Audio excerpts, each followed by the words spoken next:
What we have to confront is a deep, systemic and structural restructuring of our world. And this will take some time. And the world will look differently after we have gone through this transition process. Can you translate that for us? What is he really talking about? He's talking about us essentially giving up individual national sovereignty and giving up individual freedoms and turning over rule to experts. In fact, at his meeting in Davos, he said he looked at everyone in the room, and these are billionaires, millionaires, corporate heads, government bureaucrats, Hollywood celebrities, the royal family, Bill Gates. He looked at everyone and he said, we have in this room, we get to decide the future of the planet. I mean, that's the kind of maniacal James Bond villain attitude he actually has.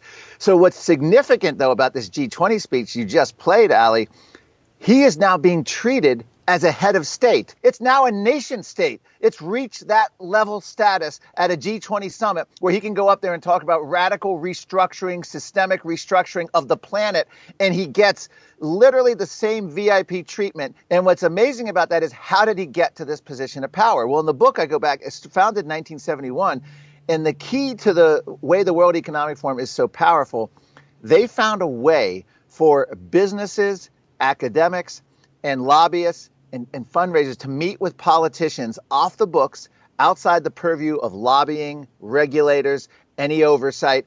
And they have these annual meetings, and it's a free-for-all where you get corporations, government, celebrities, academia, all together, and they're meeting, they're talking, I hate to use the word conspiring, but they're planning.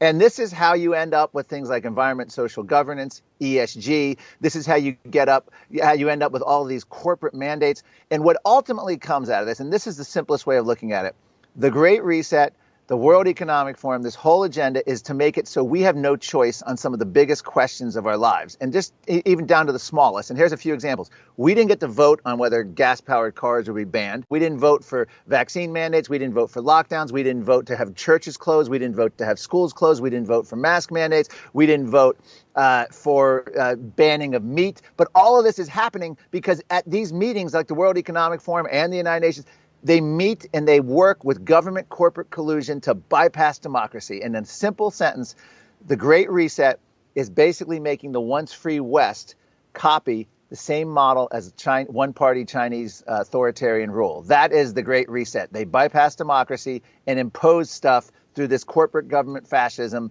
And we get told what's happening. We don't get to vote on it. There's no hearings in Congress. There's no town halls. There's no switchboards lighting up for a big vote. None of it. We're just told the car's gone. Your meat eating's going. Yeah. We're creating energy shortages. Sorry, you need a vaccine to go into this place. Sorry, your schools are closed. Sorry, your churches are closed. What? Huh? How did that happen?